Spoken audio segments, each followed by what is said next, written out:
परमेश्वर की प्रेजेंस में आपका स्वागत है सबका। पहले जोर से तारीफ करो खुदाबंद की हुजूरी के लिए। जोर से हालेलुया बोलते, जोर से तारीफ करो परमेश्वर की। हालेलुया। आज नया टॉपिक है जिसका शीर्षक, जिसका टाइटल है द फैमिली अल्टर्स, यानी पारिवारिक वेदियां। बाइबल में लिखा, परमेश्वर ने कहा, मैं तुम्हें सब हथियार देता हूं ताकि तुम बुरे दिनों का सामना कर सको, सब कुछ पूरा करके तुम स्थिर रह सको। अब आपने ये बात ध्यान से समझनी है। परमेश्वर ने मुझे हथियार दिए बुरे दिनों का सामना करने के लिए। इसका मतलब सब दिन एक जैसे नहीं। और बाइबल कहती, परमेश्वर ने कहा तुम सब कुछ पूरा करके स्थिर रह सको। एक बात याद रखो, मैं ये आपको बार बार इसलिए कह रहा हूं क्योंकि ये आज की नीड और आज की डिमांड है। आप जानते हैं हर वक्त शैतान आपके मन में आपके साथ लड़ता है, हर वक्त वो फाइट करता है, हर वक्त, और उसकी लड़ाई झूठ से शुरू होती और वो हर वक्त लाइज के साथ, झूठ के साथ आपके दिमाग में आता है। शैतान डेस्टिनीज डिस्ट्रॉयर है। वो डेस्टिनीज को, कि परमेश्वर ने एक बंदे को चुना, एक बहन को चुना किसी खास, किसी बड़े कार्य के लिए, और शैतान का काम है उस डेस्टिनी को डिस्ट्रॉय करना, उस बड़े काम को डिस्ट्रॉय करना या उसे पोस्टपोन करना। आप जानते हैं जिस काम के लिए परमेश्वर ने आपको चुना, आप उसे पोस्टपोन कर सकते हो।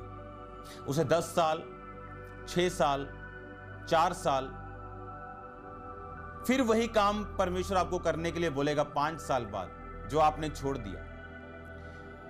कारण परमेश्वर नहीं, कारण हम लोग, कारण इंसान की, आप लगा लो कि शॉर्टनेस, उसकी कमियां, उसके पाप, उसके गलत डिसीजंस। अब्राहम की लाइफ के ऊपर एक प्रॉब्लम थी कि वो जल्दी बेबी नहीं ले सका, और सेम प्रॉब्लम इसहाक की लाइफ में थी। आज जिस बारे में मैं बात कर रहा हूं, अगर आप इस विषय को समझ गए और आपने उस विषय के लिए अग्रेसिव प्रार्थनाएं पवित्रताई में जाके की, आप विक्टिम नहीं होंगे।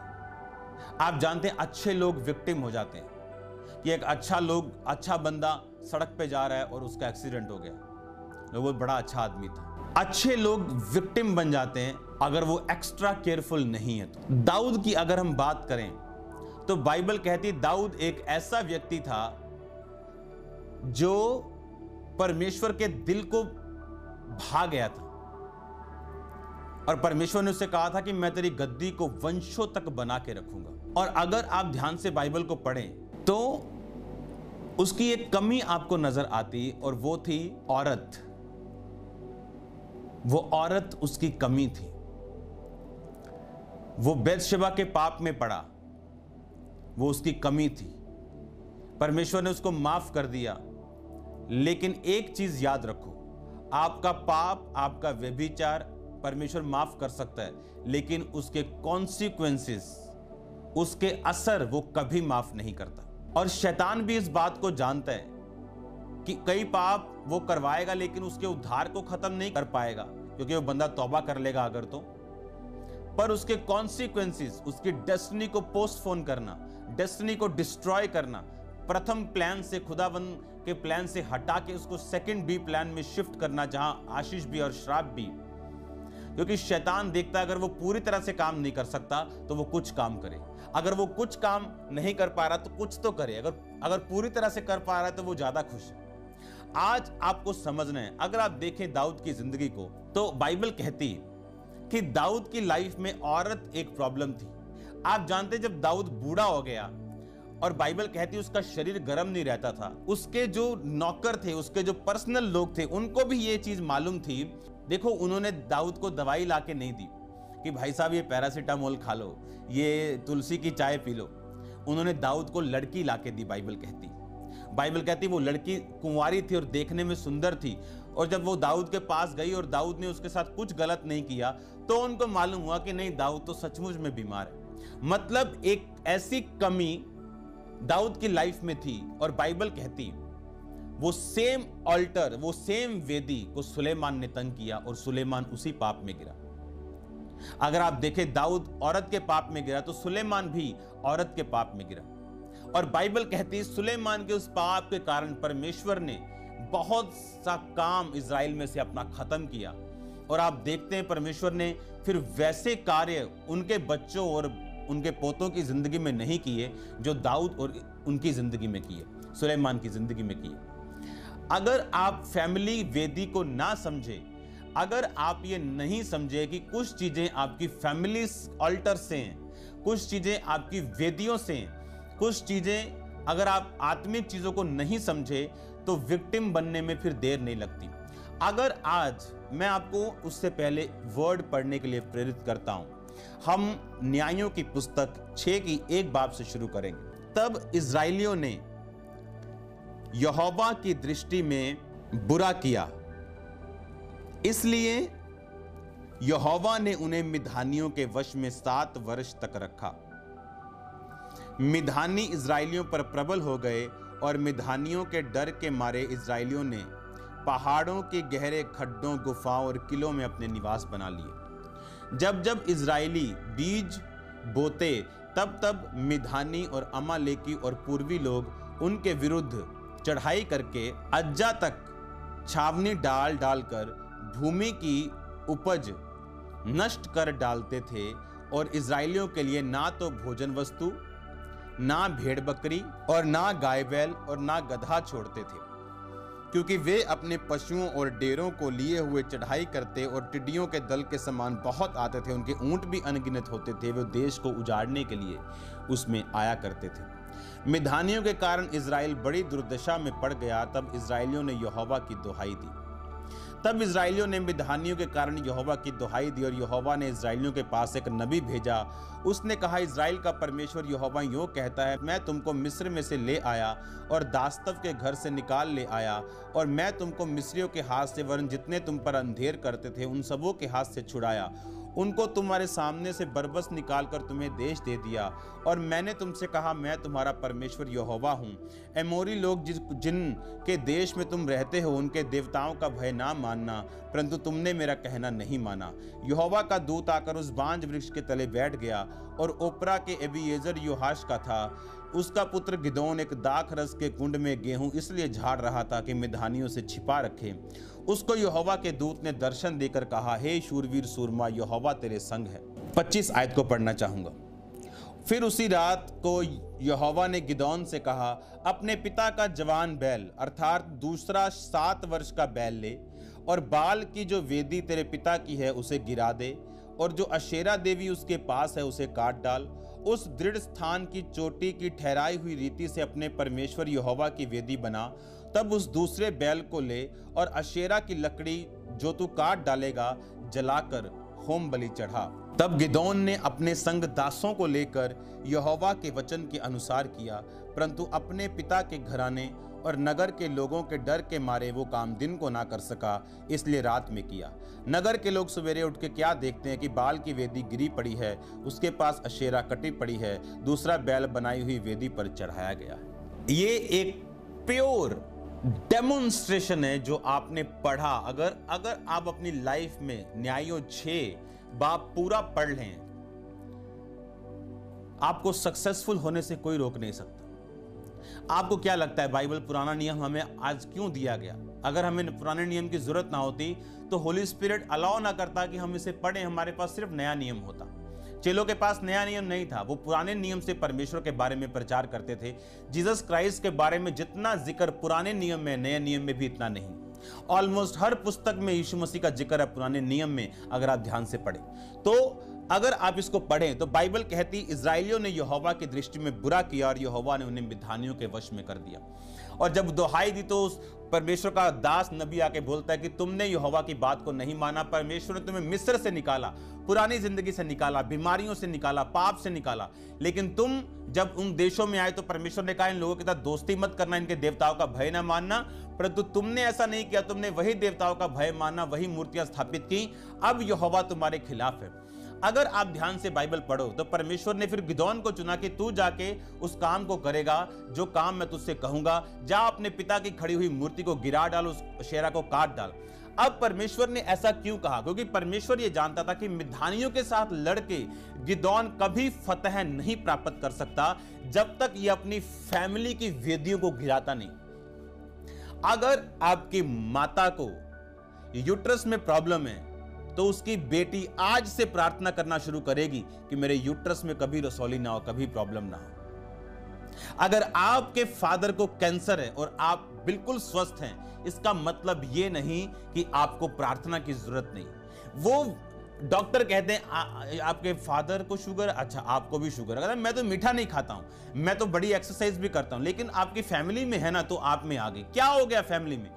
बाइबल कहती परमेश्वर ने गिदोन से कहा, तू ऐसा कर, उसकी वेदी को गिरा और यहोवा की वेदी बना और उस पर बैल चढ़ा। आपको ऐसे दोस्तों की जरूरत है जो आपके अंदर परमेश्वर का भय रखे। आपको ऐसा वचन सुनने की जरूरत है जो भय आपके अंदर बना के रखे।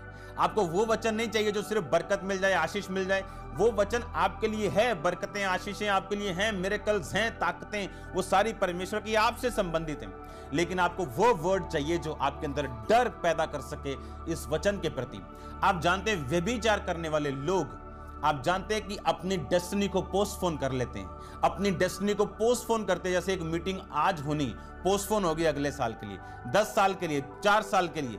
आज एक प्रोजेक्ट शुरू होना था इंडिया में या कहीं भी, वो पोस्टपोन हो गया अगले 4 साल के लिए। व्यभिचारी लोग, चोरी करने वाले लोग अपनी डेस्टिनी को पोस्टपोन करते हैं। आप जानते हैं परमेश्वर ने कहा, तुमने मेरी दृष्टि में बुरा किया, इसलिए मैंने तुम्हें शत्रु के वश में कर दिया। अब गिदोन को परमेश्वर ने चुना। परमेश्वर ने कहा, गिदोन, मिद्यानियों को मारने से पहले तुझे काम करना पड़ेगा और अपनी फैमिली ऑल्टर्स को तुम्हें खत्म करना पड़ेगा। फैमिली, उसने ऑल्टर नहीं बनाया, उसने वो वेदी नहीं बनाई, लेकिन उसको उस वेदी के खिलाफ लड़ना था। अब मैं जानता हूं आप में कोई प्रॉब्लम नहीं, लेकिन आपको यह समझना है कि कौन सी प्रॉब्लम कहां से आ रही। अगर आपकी फैमिली में डाइवोर्स है और आप मैरिज करने वाले हो, तो मेरे भाई कमर कस लो इस प्रार्थना के लिए। कमर कस लो रात को आधा घंटा गैर भाषा बोल के और फिर तोड़ने के लिए कि डाइवोर्स के सब चीजें, सब दुष्ट आत्माएं, सब बंधन मैं उसे तोड़ता हूं। आपकी जितनी मर्जी बनती क्यों ना हो अपनी वाइफ से, आपको कंटिन्यू प्रेयर करनी, क्योंकि ये आपकी वेदी से आ रहा है, ये आपकी फैमिली से आ रहा है। आपकी फैमिली में गरीबी चलती आ रही है, आपके दादा ने प्रॉब्लम सही, आपके फादर ने सही, और ये आप पे आ रही है। और अगर आप सीधे ना हुए, शैतान आपको पाप में फंसाएगा, किसी चीज में फंसाएगा और आपको वहीं लेके जाएगा जहां आपके बाप दादा थे, उसी गरीबी के श्राप में। और जब तक आप उन वेदियों को ढाएंगे नहीं, कैसे ढानी है वेदी? प्रार्थना में। कैसे ढानी? फायर प्रेयर में। और अगर आप परमेश्वर की वेदी साथ नहीं बनाएंगे जो गिदोन ने किया और उस पर बैल चढ़ाया, यानी अपनी प्रार्थनाएं, अपने बीज, अपने सैक्रिफाइस, अपनी सेवा, अपना आप उस पर नहीं देंगे, आप अपनी फैमिली ऑल्टर से कभी फ्री नहीं हो सकते। आपको सबसे अधिक खींचने वाली जो चीज है वो आपकी फैमिली अल्टर है। क्रिश्चियनिटी में, चाहे आप मसीह में आ चुके हो, चाहे आपने नया जन्म ले लिया, पवित्र आत्मा पा लिया, लेकिन अभी भी फैमिली अल्टर्स के खिलाफ आपको प्रार्थनाएं करनी। आप देखो कई लेडीज, कई बहनें, उनमें कोई प्रॉब्लम नहीं, लेकिन divorce, second divorce, third divorce, अगर आप उनसे मिलोगे, नथिंग, कोई प्रॉब्लम नहीं। ऐसी औरतें जिनका डाइवोर्स नहीं हुआ, उनसे कई बार वो 10 गुना अच्छी निकलेंगी। पर फैमिली अल्टर, वेदियां, वो वंशिक श्राप, वो शैतान की वेदियां, आपको उन्हें गिराना पड़ेगा प्रार्थना में। और अगर आप आराम से बैठे हैं, अपने आप को बेचारी समझ के, अपने आप को बेचारा समझ के, या सर्कमस्टेंसेस के ऊपर, वातावरण के ऊपर जो परिस्थितियां हैं, आप अगर उन पे दोष दे रहे हो, अगर ये अच्छी होती, ओ उस टाइम अगर ये हो जाता, मैं फॉरेन में होता, अगर ये अच्छा होता, मेरा अच्छा रिश्ता होने वाला था, अगर ऐसा ना, ये सब बातें झूठी।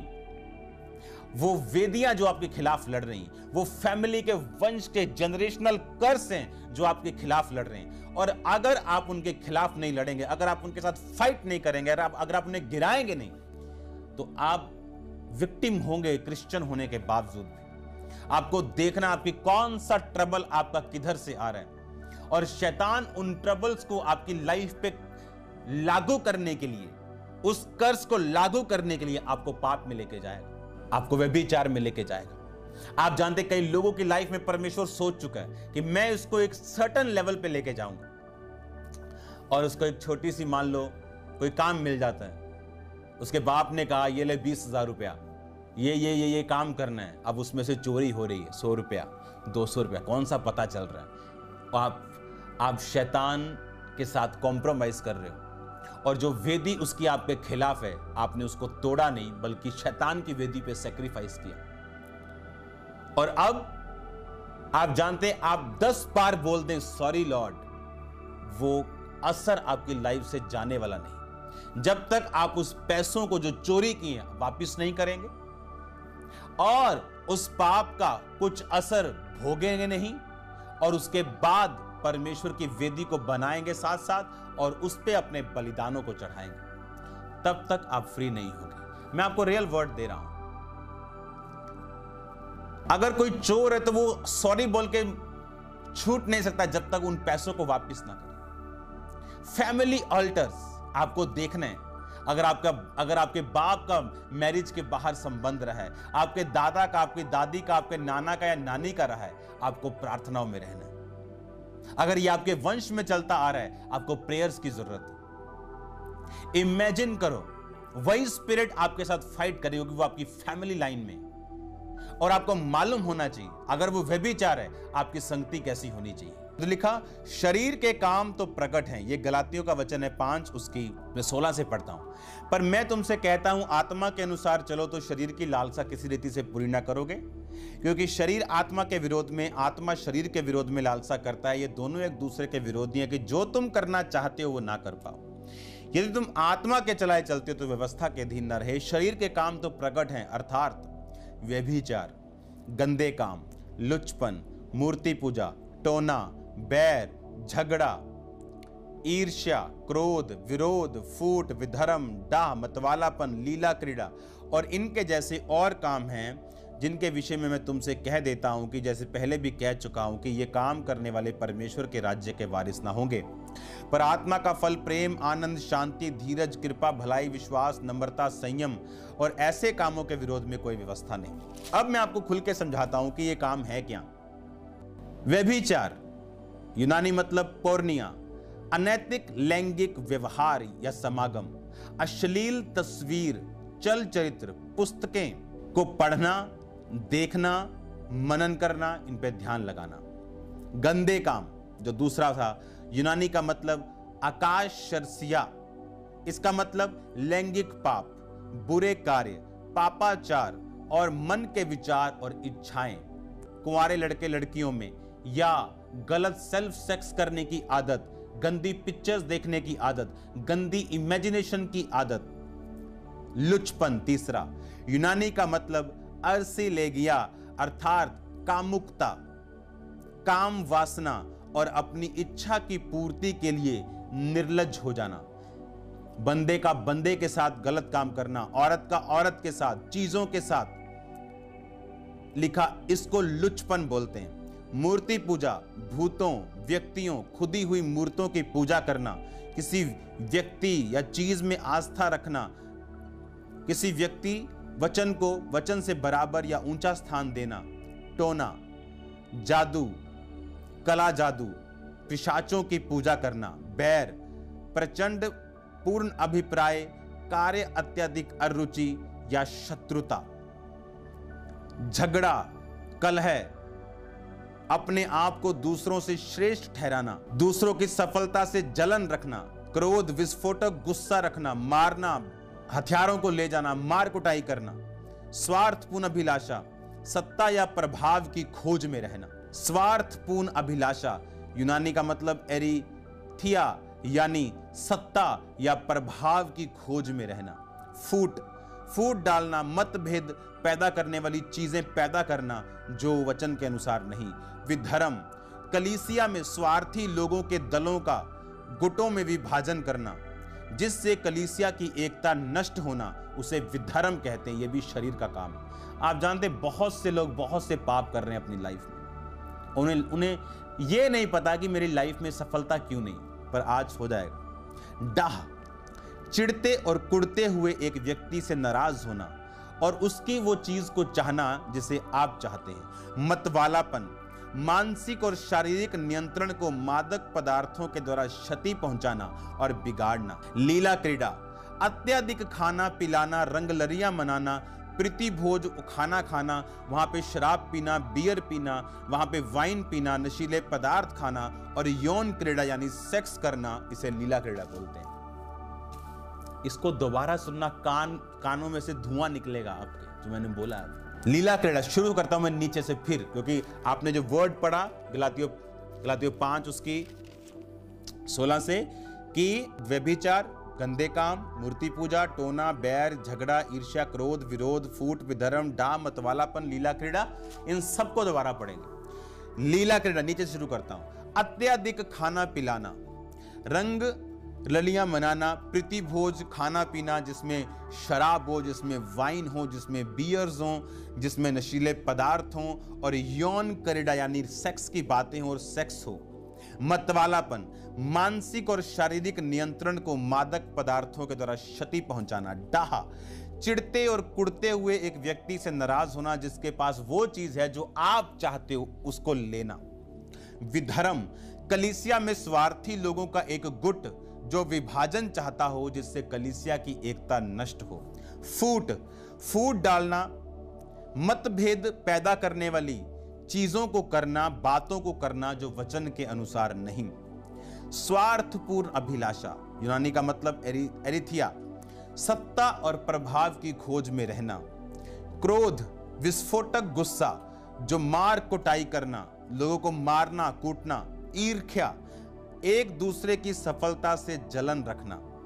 झगड़ा, एक दूसरे से अपने आप को श्रेष्ठ ठहराना, कलह करना। बैर, किसी को नापसंद करना, प्रचंड रूप में शत्रुता करना, किसी के खिलाफ बोलना, अपनी जेलसी को प्रकट करना, किसी को अपने प्रचार में क्रिटिसाइज करना, जो कि रॉन्गली क्रिटिसिज्म है। एक राइटली चीजें हैं कुछ जो सुधार करने के लिए जरूरी, कुछ बैर से पैदा होती और मोस्टली बैर से पैदा होती। टोना, जादू, कला जादू, पिशाचों की पूजा करना, मूर्ति पूजा, भूतों, व्यक्तियों, खुदी हुई किसी भी मूर्त की पूजा करना, किसी भी व्यक्ति को वचन के बराबर या उससे ऊंचा स्थान देना, यह भी मूर्ति पूजा के बराबर। सुनो, परमेश्वर प्रथम स्थान के ऊपर, यह हमेशा ध्यान रखना। कोई दुनिया का मैन ऑफ गॉड परमेश्वर के स्थान पे नहीं, या ना उसके वचन के बराबर है। हमेशा प्रथम स्थान परमेश्वर को दो और अपने स्पिरिचुअल बाप से भी प्यार करो। हालेलुया। लुचपन, अपनी कामुकता, अपनी काम इच्छा, काम वासना और उसकी इच्छा की पूर्ति के लिए बेशर्म हो जाना। गंदे काम, लैंगिक पाप, बुरे काम, पापाचार और मन की इच्छाएं और विचार। व्यभिचार, अनैतिक लैंगिक व्यवहार जो आपकी शादी के बाहर हो, अगर आप कुंवारे हैं तो भी हो। अश्लील तस्वीरें देखना, चलचित्र देखना, पुस्तकें देखना, पढ़ना, उन पे मनन करना, इसको व्यभिचार बोलते हैं। लुचपन, कामुकता, काम वासना, उसकी इच्छा की पूर्ति के लिए निर्लज हो जाना, निर्जीव वस्तुओं को प्रयोग करना, अपने अंगों को प्रयोग करना उसको पूरा करने के लिए, यह सब शरीर के काम हैं और इन कामों को शैतान यूज करते हैं आपकी फैमिली ऑल्टर्स को मैनिपुलेट करने के लिए। अगर आपकी फैमिली में गरीबी है, अगर आपकी फैमिली में कर्ज है कि वो आपकी मां बाप के साथ नहीं रह सकी, सेम थिंग अब आपके साथ वो शैतान करना चाहता है, पर वो कर नहीं पाएगा। क्यों? क्योंकि उसको बहाना चाहिए, उसको अवसर चाहिए, उसको दरवाजा चाहिए, और वो अवसर क्या है? व्यभिचार। मन में व्यभिचार, इच्छाओं में, कामुकता में रहना, वासना में रहना, गंदे विचार, अश्लील पिक्चरें दिमाग में, फोटो में, फोन में, इमेजिनेशन में। हाँ, चोरी, डाह करना, जेलसी करना, पाप करना, झूठ बोलना, चोरी करना। कहता है ये चीजें शैतान को परोसा हुआ खाना देंगी और वो खाएगा और ताकतवर होगा और आपकी लाइफ में फैमिली अल्टर्स को आपके ना चाहते हुए इस्टेब्लिश कर देगा। मैंने सेवा में लोगों को आते हुए देखा, फैमिली गरीब, बाप कर्जे में, दादा कर्जे में, लाइफ टाइम कुछ नहीं बना, प्रभु ने सेवा के लिए चुना, बरकत मिलनी शुरू हो गई, कर्जे खत्म शुरू हो गए। अब क्या जी? अब लड़कियों के साथ सो रहे हैं और फिर से वही पहुंच गए, उससे भी बुरी हालत में। आप जानते हैं भटका हुआ मसीही एक वेश्या से बुरा है। वेश्या सुधर सकती, उसको आप जीसस क्राइस्ट का वचन बोलो, बोलेगी मैं इस गंदे काम से तो फ्री होना चाहती हूं, मुझे पता ही नहीं क्या करना है। वो बच जाएगी, चोर बच जाएगा, पापी बच जाएगा। बॉलीवुड के सबसे ज्यादा पापी आज खुदावंद का प्रचार कर रहे हैं, बच गए। लेकिन भटका हुआ मसीह, ये बाइबल कहती तुम नमक हो, पृथ्वी के नमक हो। नमक से प्रिजर्व किया जाता है, अचारों में डालते हैं, चिप्स में डालते हैं, प्रिजर्वेटिव है वो। पर लिखा अगर नमक खराब हो जाए वो किसी काम का नहीं। लिखा फिर वो मनुष्यों के पैरों के तले रौंदा जाता है। मत्ती 5:13 तुम पृथ्वी के नमक हो, यदि नमक का स्वाद बिगड़ जाए तो वो किस वस्तु से नमकीन किया जाएगा। जीसस क्राइस्ट के वर्ड है। फिर वह किसी काम का नहीं, केवल इसके कि बाहर फेंका जाए, मनुष्यों के पैरों के तले रौंदा जाए। तुम जगत की ज्योति हो, जो नगर पहाड़ पर बसा हुआ है वो छुप नहीं सकता। प्रॉब्लम पता है क्या है? जब एक बंदा गिर गया, प्रॉब्लम यह है कि उसका परमेश्वर के साथ संबंध ही नहीं है कि गिर के वो तौबा कर ले और अपने आप को 1 साल सुधार के रखे और परमेश्वर फिर से उसे अपने पास बुलाए। पर अब वो गिर के और काम कर रहा है, नशों को बेच रहा है, और काम चल रहे हैं, ये चल रहा है, व्यभिचार चल रहा है, बढ़ रहा है, सब गिरे हुए लोगों के साथ दोस्ती चल रही, और यही चीजें वो डेस्टिनी को पोस्टपोन कर रही। प्रभु का प्लान कभी खत्म नहीं होता। आप आज 25 के आपने पोस्टपोन कर दिया, वो 45 में पूरा कर देगा उसको, अगर आप 45 में सुधर गए तो। पर वो 20 साल की कमी आप कभी पूरी नहीं कर पाओगे। वो 20 साल की घटी आपको हमेशा चुभेगी। आज जिस बेनी हिन को आप सुनते हो, वो जिस औरत के द्वारा बचे, उनका नाम था कैथरीन कुलमन। छोटे बचपन से खुदावंद उसको यूज करना शुरू किया। उनको मालूम था मेरे परमेश्वर के लिए बड़े सामर्थी काम करने।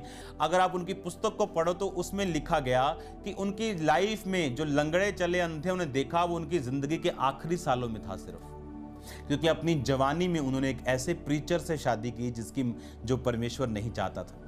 पर उन्होंने अपने मन को समझा के खुदाबंद को बोला, वो भी तो प्रीचर है, मैं तो प्रचार करती हूँ, वो भी प्रीचर है, मैं उसके साथ शादी करूंगी तो वो भी प्रचारक है, मैं भी प्रचारक हूँ। शादी हो गई, कैथरीन ने प्रीच किया, रूहें बची, थोड़ी बची, थोड़ा काम हो रहा था, अच्छी आशीष, थोड़ी आशीष कभी नहीं आई, कभी आ गई, पर उसको मालूम था this is not a perfect will of God, ये परफेक्ट विल नहीं है खुदाबंद की। और जब डाइवोर्स हुआ सालों बाद, खुदाबंद ने उसके बाद उसे यूज करना शुरू किया। वो बड़ा धीरजवंत है, वो बड़ा काम करता है आराम से, वो आपके साथ है।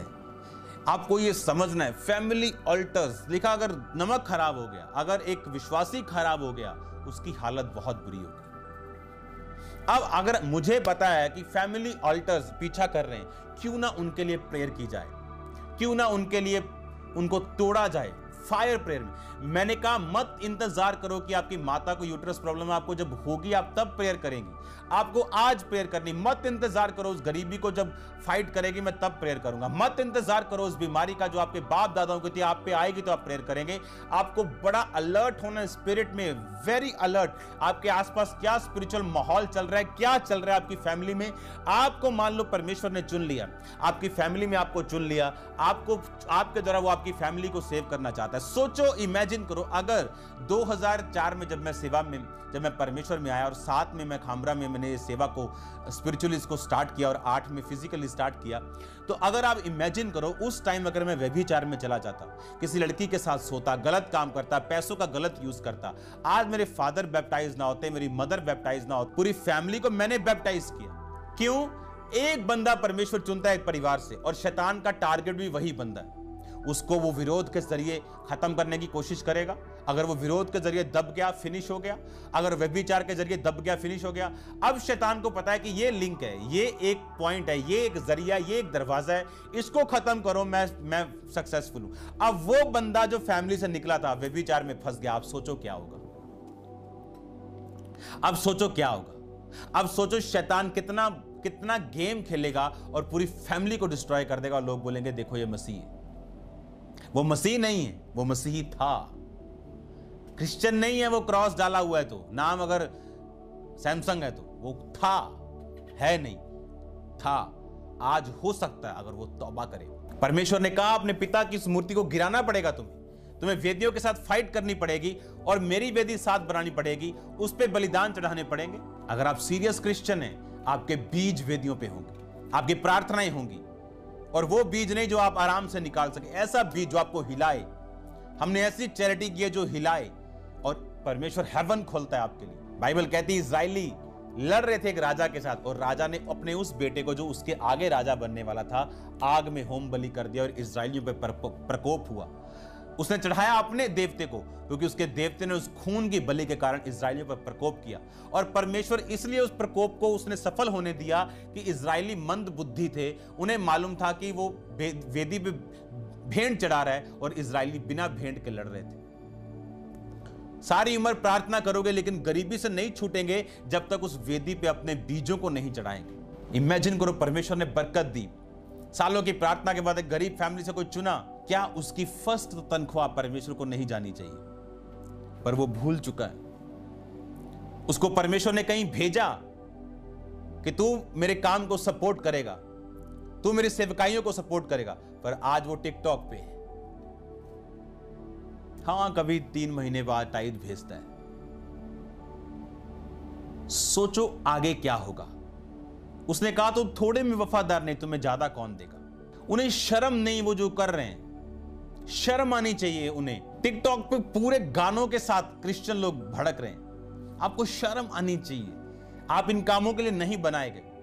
हर प्लेटफॉर्म को यूज करो मसीहत के लिए, वो कार्य करो जो परमेश्वर को पसंद हो। और ये कार्य आप लाख क्रिश्चियन हो, बिशप के बेटे हो या किसी बड़े खुदावंद के दास के बेटे हो, अगर ये कार्य होंगे तो कोई शैतान को रोकेगा नहीं। शैतान कहता मुझे सूरों के झुंड में जाने दे प्रभु, मैं अथाह गड्ढे में नहीं जाने देता। यीशु मसीह ने कहा चला जा। क्यों?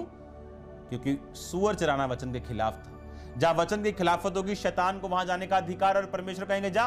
आपका वो व्यभिचार, वो कार्य, वो पाप आपकी फैमिली की वेदी की चीजों को आप पे लेके आ रहा है। और अगर आपके पाप में नहीं है तो आपको फैमिली के वेदियों के खिलाफ प्रार्थना करनी। खुदावंद की वेदी जो गिर चुकी थी उसे बनाओ। एलिया ने बनाई, वो जानता था बिना वेदी बनाए मैं आग नहीं उतार सकता। आपको ये बात समझनी है। लिखा हर एक जन आग से नमकीन किया जाएगा, आग से नमकीन किया जाएगा। वो विरोध, वो कलह, वो दिक्कत, वो कलेश आपको नमकीन करते हैं। जितने आप नमक में हो, जितने नमकीन हो, उतने स्ट्रांग हो। आपको समझना है मेरी लाइफ कहां खड़ी, मैंने कहां से मैं निकला हूं, कहां पहुंचा हूं, क्या मेरी स्टोरी, और अब शैतान क्या करना चाहता है। आपको सोचना है, मनन करना है, और अब डेविल क्या करना चाहता है। वो तब अटैक करता है जब आप भूल गए आप कितने दुखों में थे। परमेश्वर ने कहा अपने नबी के जरिए, मैंने तुम्हें छुड़ाया, दास्तव से निकाला, मिस्र से निकाला, यानी गुलामी से निकाला। अब तुम भूल गए हो, अब तुम भूल गए तुम कहां से निकले थे। तुमने पाप किया, लोगों के देवताओं के साथ तुमने संधि की। इमेजिन करो अपनी लाइफ को, कहां से आप निकले हो। आज के बाद कभी वेट नहीं करना।